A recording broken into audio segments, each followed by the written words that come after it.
Welcome to Raiders of the Lost Art. This is episode 17, Don't Put Expertise Before Adventure, with my good buddy, Baz Palmer. This is a very special episode to me. Well, actually, they're all very special episodes to me, but this one especially so. Baz is a good buddy. He's the Buckaroo Banzai of the 25th dimension. If you don't know what that is, I'm showing my age. But he's on one hand, he's a rock star. On the other hand, he's a tech entrepreneur. He travels the world he has traveled the world playing music with his band Hunters and Collectors. And on the other hand, he's a tech entrepreneur, CEO and founder of companies like Weyo and like Vampr. And we're going to get into that. You know, in a lot of these conversations that I have with Baz's buddies, you know, we chat about a number of different things, but he often relates back to this whole concept, which is this: don't put expertise before adventure. And to be honest with you, I wanted to flesh that out today. And get you to get an insight into how Baz's mind works and, you know, see if you can actually uncover some value which you can apply to your own life, to your own business, to your own art, whatever that might be. With that being said, let's get into it. Baz Palmer. Baz, welcome to Raiders, mate. It's great to have you on the show. Thanks. I'm totally honored that you've decided to join me. Thanks, Finbar. Great to see you again, mate. I'm surrounded by bushland and koala bears. Oh, no, Mate. They're not bears. Koalas, sorry. Well, it sounds like you've got a good environment and a good life down there, mate. So you're on the coast of Melbourne, Australia, right? I am indeed down the Mornington Peninsula, and I spend my mornings walking on the beach, my afternoons swimming in a very, very cold something or other, and in between, banging away. Right. So that's the life of Buckaroo Banzai in the 25th dimension. You're the rock star and the tech entrepreneur, and you've got it all going on. Yeah. I think my own private metaverse. That's where I live, mate. You know, love it, mate. Love it. So, Baz, you know, we talk all the time, and you know, we were talking the other day, and you know, you said something, and it just stopped me in my tracks. And just let me make sure I got this right, because this is the way I've advertised it, which was, so I hope I got it right, which is don't put expertise before adventure. Is that correct? Yeah, that's it. That's been my wonderful rolling, stumbling way towards whatever success I've enjoyed along the way. Well, I love it. You know, so where did it come from? Like, it's a mantra you live by. Where did that come from? yeah, you know, everything I've ever done in my life and wherever I've started on any particular journey, I've known kind of almost nothing about it. I've just had some kind of passion that's, you know, come out of nowhere. I remember the first time I ever heard the sound of Keith Richards' guitar. It's like, well, what's that? And what in the hell is he doing? And then, you know, off I went and to pursue the Telecaster. And that wiry sound. And, you know, I didn't have anybody in my family who was a musician. I didn't have anybody with any musical expertise. I lived in a little country town.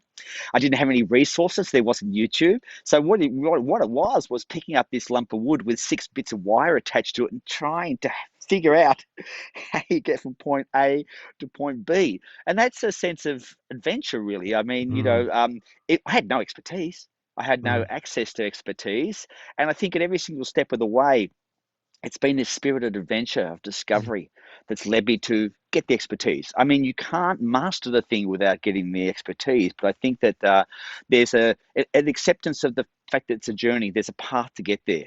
Rather than just going, I need to be great at this today, and I've got to, if I'm not great at doing this by the end of Monday, then I'm moving on to the next thing.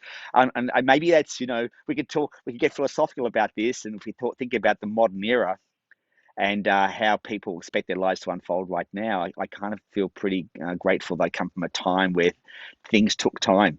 So anyway, back to the adventure. When I took up, you know, Sound Halo, my first ever foray into technology, I can't believe the naivety I approached that with now. I didn't know, I'd never heard of a VC. I didn't know what venture capital was. I didn't know that if you wanted to do something, someone had to give you a shit ton of money in order to do it. Yeah. You know, so whether it be rock and roll, whether it be startups, whether it be A&R, which I'm doing, augmented reality, where I'm doing right now, what I did is I just dived into something I loved. And I found out later on how to do it. What I love about what you're saying here is that, as someone myself who's done tech companies and a musician, it's that, you know, if you look through the lens of adventure, and it's okay to not know, it for me at least, only speaking for myself now, is it helps you go on that journey rather than I've got to know this, and if I don't know this, I give up. And people have these buzzwords now, pivot and resilience and stuff. It's like, when I learned guitar, if I learn a G chord and I didn't play it right, I wouldn't go, that's it, I'm going to pivot. I give up. Yeah. I just keep playing, right? And then people go, oh, that's resilience. Well, it's maybe, but that's maybe. But do you find that just cementing these learnings as part of the adventure and part of that journey helps you not get to, obviously the journey of what you're being on is there's always pitfalls and stuff like that. Does that help you get through those, do you think? Yeah, just something really interesting you just said. I mean, when I first learned how to play 12-bar blues, I thought I had invented it. Right. Yeah. And so for me, it's like, wow, I discovered this thing that no one else has ever discovered. This is going to be huge. Turned out, Muddy Waters, Chuck Berry, a few other guys before me had discovered it and made whole careers and millions of records and all that kind of stuff. But when I found out that I wasn't the first, that didn't discourage me at all. I was like, wow, I've opened this kind of this Pandora's box. What else is in there? So I just dived back in. So first of all, it took me 3 years to invent 12-bar blues. Having invented it, I went on to invent another thing called rock and roll. Then you realise Chuck Berry copied you. All these people, much, much older than me, had decided that, I'm doing this little nobody 12-year-old kid in Melbourne, Australia is doing, right? Well, mate, I realised when I invented the 13-bar blues, I realised that no one else had actually invented it, but no one wanted to because it was so bad. For good reason. Good reason. Exactly. I wonder, look, though the story is like it's humorous. At the same time, I was wondering what kind of benchmarks I was putting for myself, other than the one called "Oh shit!" I'll turn off notifications. Sorry, that's all right. Sorry. Well, they're going to keep coming in. Unfortunately, it's that time now where the world's woken up. And they're going to find me. That's what happens when you're popular, unlike me. No. Here's the thing. Here's my. I'll segue into something else. I'll come back to the story. But this is one of the things we'll talk about during this discussion. Is this multiple time zones and how you never really turn off. So there's some pitfalls to this wonderful entrepreneurial life. Yes. Anyway, we just witnessed it, by the way. So just witnessed it. Just witnessed it. And of course, I love crypto and blockchain. So and I'm a member of every single group there is, and bang. Anyway, but I'm wondering, like what kind of benchmarks? Like that's a popular word. You have these benchmarks and deliverables and all those kinds of things now. And I'm wondering, did I even have those, or was I kind of just blind to all that, and I was just enjoying the moment? And we like right now, that's a really modern. Well, it's been around forever, but people are really aware of the idea of living in the moment, not in the future, not in the past. And I think when I'm being creative and when I'm really doing something I love, the moment is all that matters for me.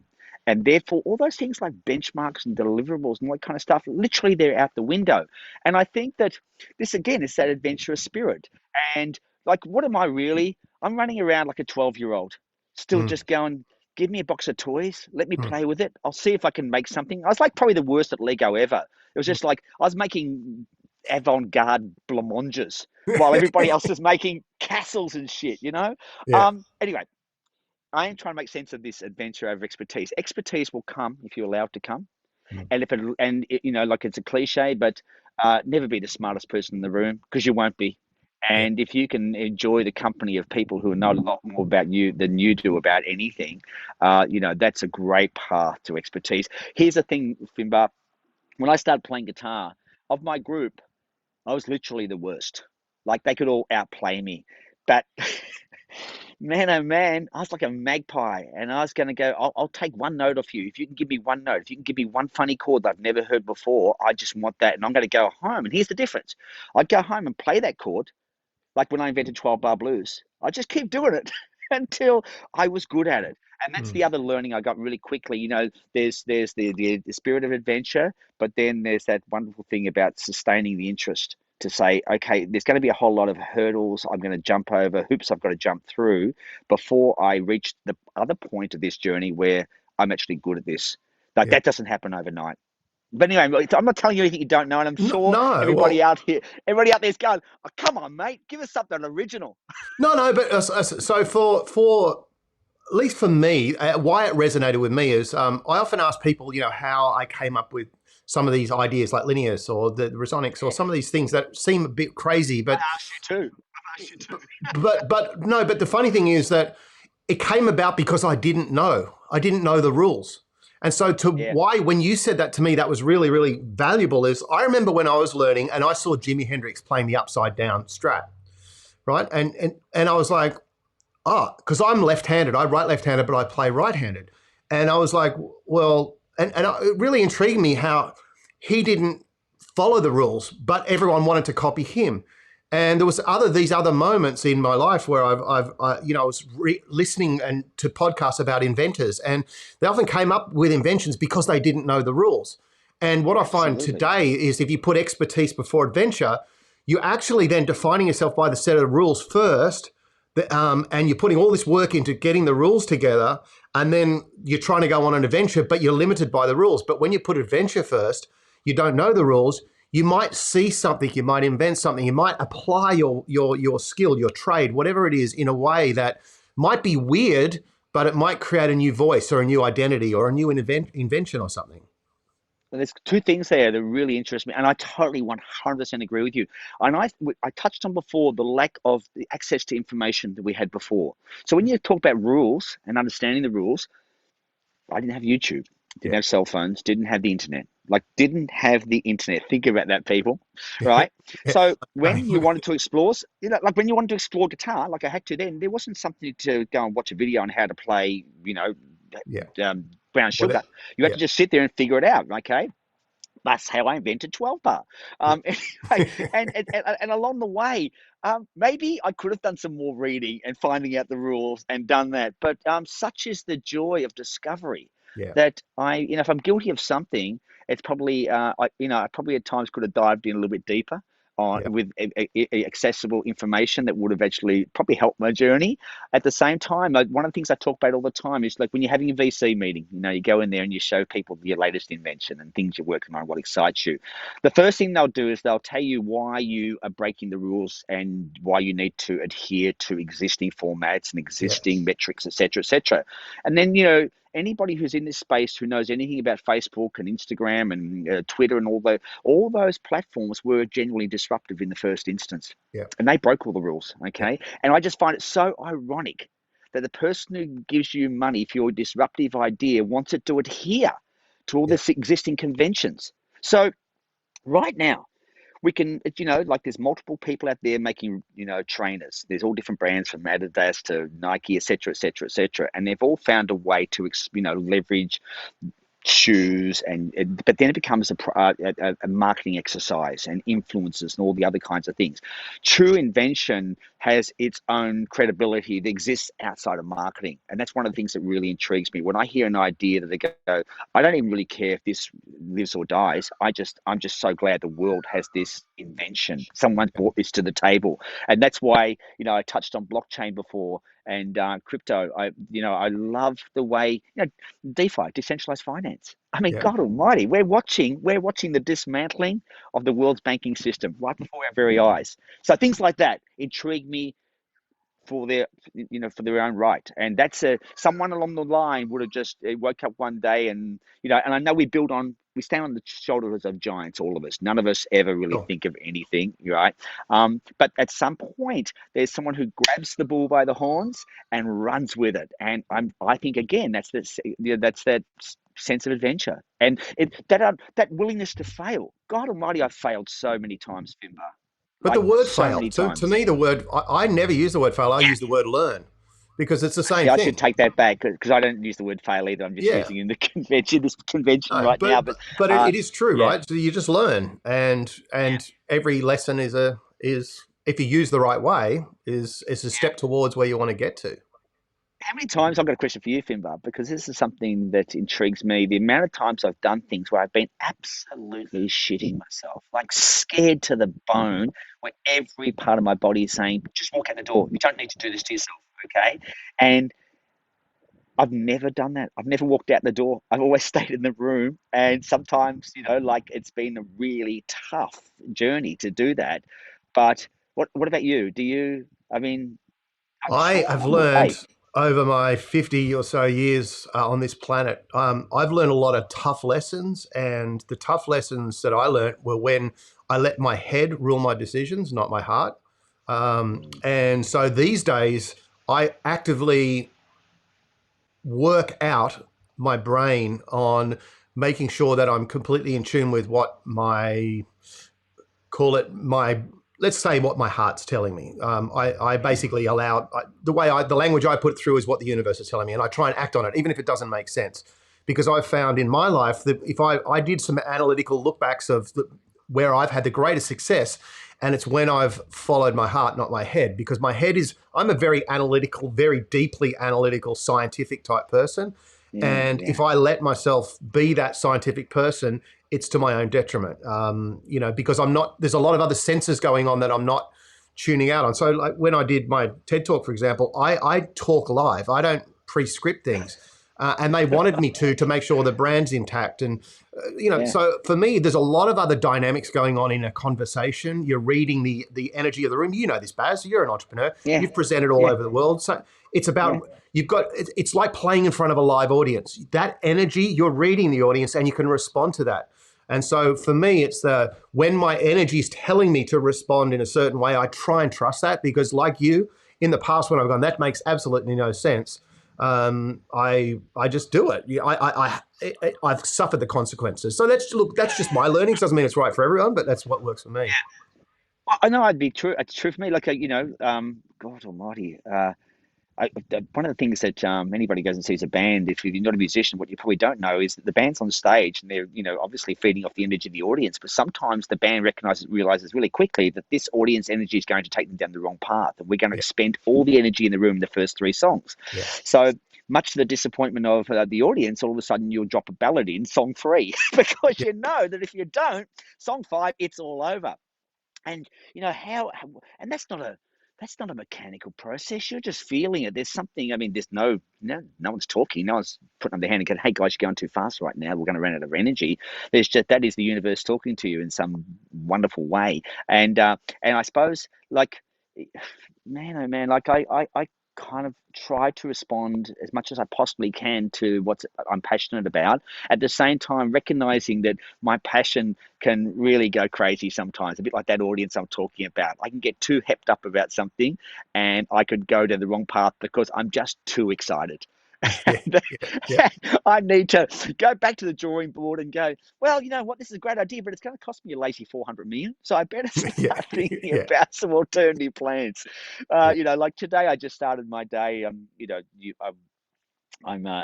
you, I'm crazy about the NFT stuff and thinking about the intersections of that with the music economy, and that's how I started my day, with a long conversation about what we can do with NFTs in the live music space. And that's an incredibly intriguing conversation for me. It talks to all of my passions. At the same time, by the time that I finished the conversation, I knew I was in need of hospital. $500,000 just to bloody get the deck written done. It's just a lazy $500,000. So I'll talk to you about this later on, Finbar, because I was actually talking about with this person in relationship to you, and we're talking about what we're all doing, and So let's go back to adventure and expertise. I just know that if you're young and you really want to do something, then please just find a way to just put that first foot in front of the other foot. And, this is not some old sage wisdom, but I think it's just what we've both said. There's just like, it's borne some fantastic results for both of us. We've both kind of, thrown caution to the wind, picked up a guitar, ended up. And look, Baz, I think, you probably get the same as me. People often think that I'm on some crazy drugs. I'm the most straightest person you've ever met, probably the same as you, but it's that energy. We're fueled by that passion and that drive. And it's it's also infectious for the people that we talk to. But at least I think that an important artifact out of that I'm receiving out of this conversation is that if we label the journey as an adventure, it helps us put into perspective, and it changes it from this. Doesn't mean there's not going to be stresses, but it allows us to put in perspective that we're on a journey. And the adventure, if you watch any Tomb Raider movie, there's always things going off and traps that nearly explode and they get captured and then they get to the prize. And life is like that, right? There's traps, there's things that go wrong, but how you respond. But when you, at least for me, when you talk about this sort of stuff, what resonates for me is that a visualization, which I think can be valuable to people, if you put it through a lens of an adventure, when things go wrong, it's not the end of the world. It's part of the adventure, and it'll help you get through it. I do love it. Yeah, well worn out, you know, phrase or whatever. But how do you make God laugh? You tell him your plans, and that is never. I mean, honestly, that's a truism Yeah, because totally. nothing, even with the success, my biggest successes aren't the success I thought I was going to have.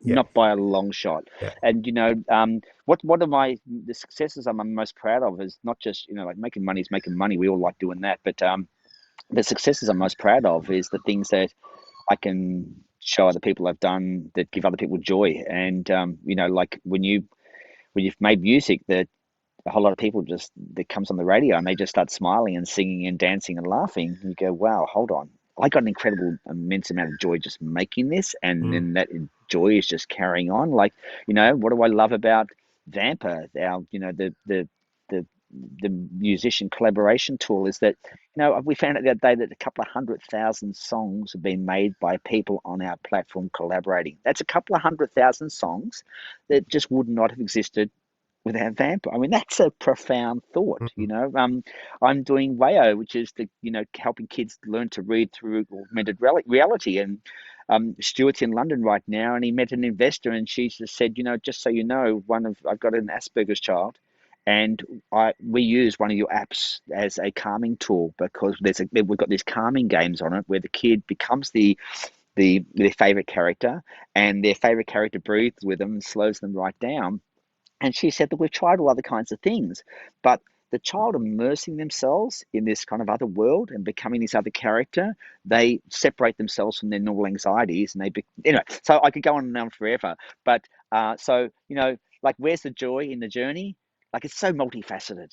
So, There's so the Baz, first, if we can help unpack this for the audience and for me, it's in a world that you've got 50 million channels of information bombarding you every day, from Facebook to this, to social media, to TV, to news, to billboards, yeah, to everyone's trying to get you to buy something, do something, or act in a yeah, certain way. yeah. Um, how do you come up with these ideas? Do you purposely get yourself into a state whereby you block yourself so you can allow creativity to come through? Or is it just something that do you meditate? Or do you just sort of have all this energy and you just find things and then you just go with it? Is there a process, or is it just organic in terms of you That's finding that's a something? great that's a great question. So let's start with the meditation. So I meditate every day. It's how I Mm. survive the hunters. I love the hunters, but like, let me tell you, we talked about the tour bus before. You go and do that because the hunters toured 8 months of the year. Right. So that meant 8 months of the year you're away from your family. Well, they'd intersect with you at certain times, but you're around a group of blokes, and there was 14 blokes in total. Okay, with all the wonderful egos that men bring to any pissing competition. Sure. Yeah. you know and so that I started, that was my first foray into meditation, and it stuck with me for life, right, forever, because I find it an incredibly creative space, where I stopped worrying about the here and now, and the creative mind comes to the fore. So how did I come up with these ideas? Some of them I didn't come up with, other people came up with them and they brought them to me. Like Josh came to me with Vampr, and he'd been signed to my label, and he just said, so that was a pain point, and people always talk about pain points of technology.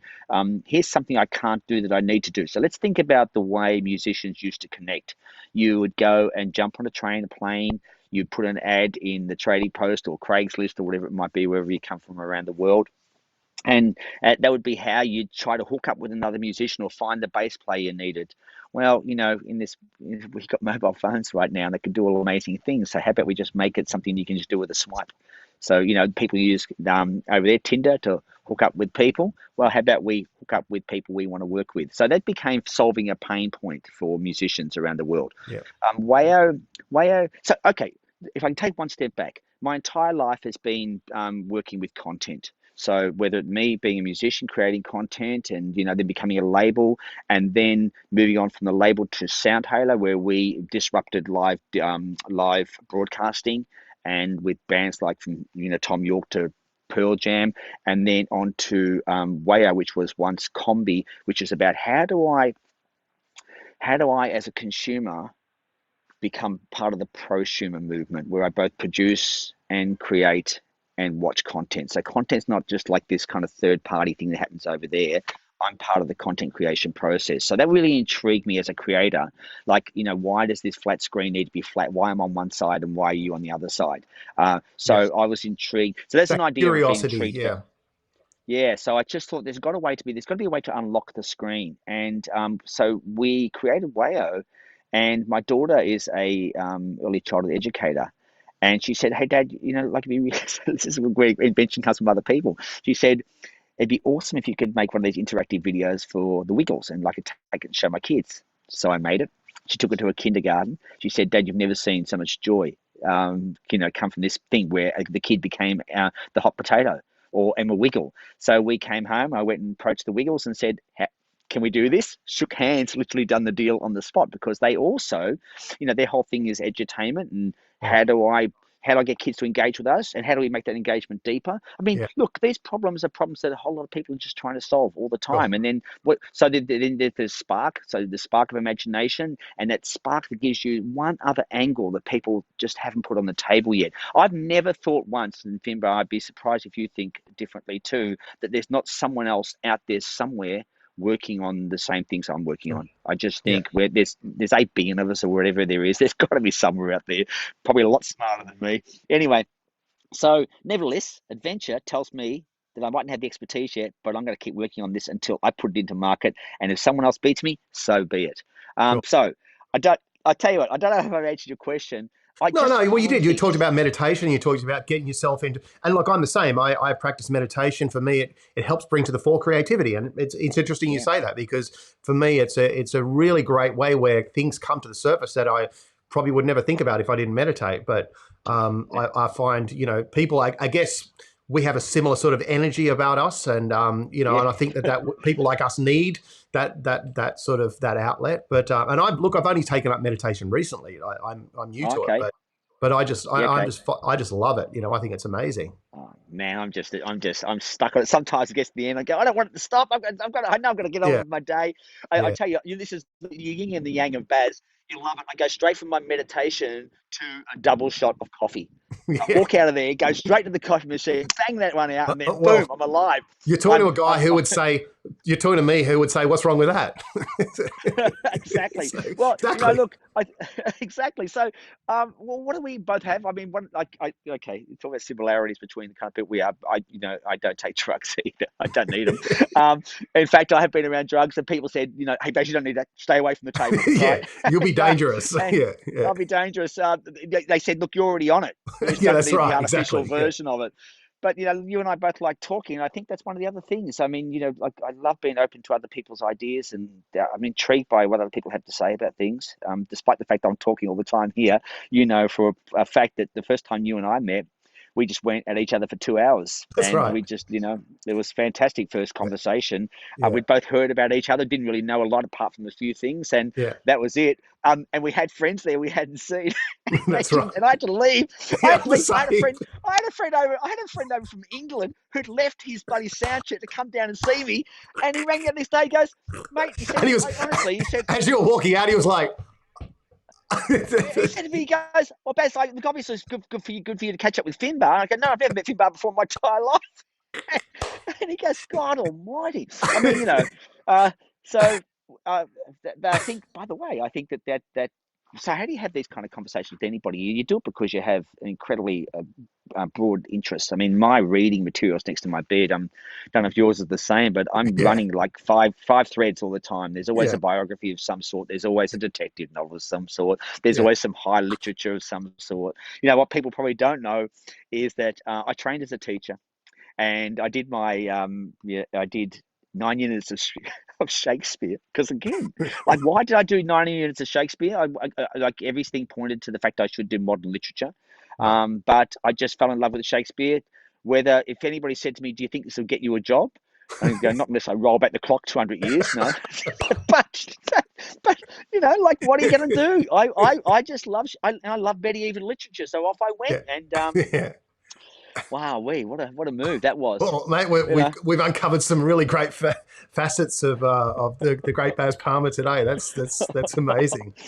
yeah. I Well, do there we think it's go. So another really fascinating thing that I'm sort of picking up on is that, which I think is valuable for the audience, is that it all sounds great, like that you've got these ideas and you develop them in Vampr and people come to you and then you work on it. Mm. But I know without a shadow of a doubt how tough each one of these things that you've done is. It's not all roses, right? There's a lot of knockbacks. There's a lot of this, but people ask me Sound too. Halo, Sound Halo lost my house. Yeah, right. Just to Well, put there in you go. perspective, that was 20 years of being in the hunters, and I lost everything. So just to put in, to give it the stamp of real, and so you learn all kinds of valuable lessons. First of all, you learn who your friends are, Yep, sure. who's there in the darkest times, but you also learn about hubris too. Where I look back and go, oh my God, I was buying my own bull dust. There was a point to pull the parachute, and I just didn't pull it. So But that part of that's your a mistake. journey is what's helped make you get to where you are now, right? Which is, Yeah, it's all part of that journey, and that's part of the adventure. And there are some tough bits, but yeah.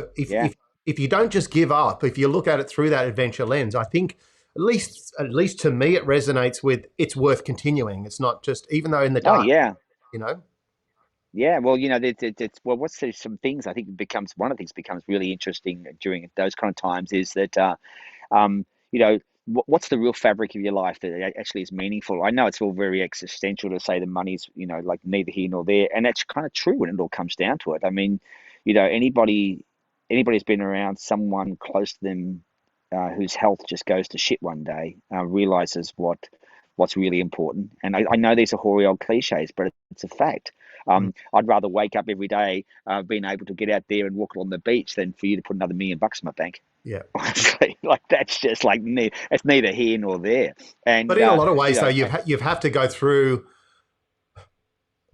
like, once you've had this stuff and it goes, then you have a different perspective on it. It's, a lot of people are programmed from early days to, I want this and I want that. It's all this glossy marketing. But when they get it, they go, hang on, now I've got to worry about insurance for that. I'm worried if this is going to get stolen. And so then there's all these other problems. And it's like, and you get to a point where you get through that and you go, you know what? I have a different perspective. And I think success changes all the time throughout your life, what that means to you. But yeah. I had a very, I think I had a very, like a very young age. I had that moment in life. At 11 years of age, I was riding a push bike and got run over by a semi trailer. right. So and died in the process and got brought back to life.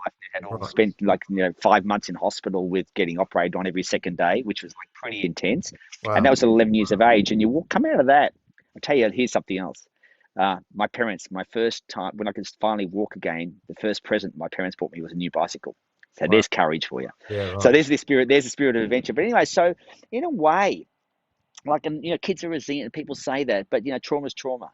And I learned a really valuable lesson. And by the way, I'm talking at a subconscious level that there's things in life that are really just so fundamentally important. And that thing I said before about health. Just being I was one day I was the captain of the footy side, the cricket side.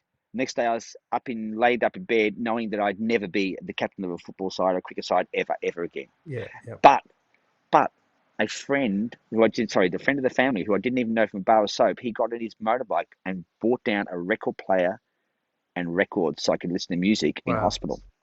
So they talk about a transition, something amazing that happened to your life. There's no way I was going to be a musician. My family were like musical numbskulls. Honestly, we didn't even own a record player. All right, so so what am I saying? First of all, there's an incredible appreciation of how lucky I am, despite the fact that the circumstances look pretty bleak. And then secondly, it became the most important transitional moment in my life because I was never going to be a muso. And when I say never, I mean never. Sorry, no, you should never say never. But honestly, it was a door into an experience that probably wasn't going to be what my life was going to be. And then from music, the transition to technology was straightforward. I went from musician to sound halo, and then on and on to content, and staying in the world of content and music. So now Well, all the dots kind of retrospectively, all the dots connect. well, mate, that is a great way to wrap it up. That is the adventure of your life, and the fact that you recognize that and you can share that with us and help us put that through that lens of how adventure leads to that sort of that end goal. I think it's a great message, and it's a credit to you, buddy. You've got a great life. You're a great person. You inspire lots of people, Thanks, Finbar. and I'm honored to call you my friend. No, me too, mate. I tell you what, again, this is like, I'm glad people get a little bit of a look in one of our conversations. Believe it or not, folks out there, this is the sane one. This is the slow one. We've actually slowed this down. Yeah. Okay, Finbar, thanks All so right, much, mate. buddy. By the way, just we're talking then, just as you walk by, the reason I got distracted is Jack Howard, the Hunter's Oh, chocolate yeah. player, just walks by, he's staying down a couple of doors down, just walk past and said, I'll see you later tonight for a beer. Well, there you go, mate. The adventure There you go. continues. Yeah. It does. Take care, Finbar. All right. Great man. Thanks, buddy. Have a great day. See ya. Cheers, Thank bud. you. Bye.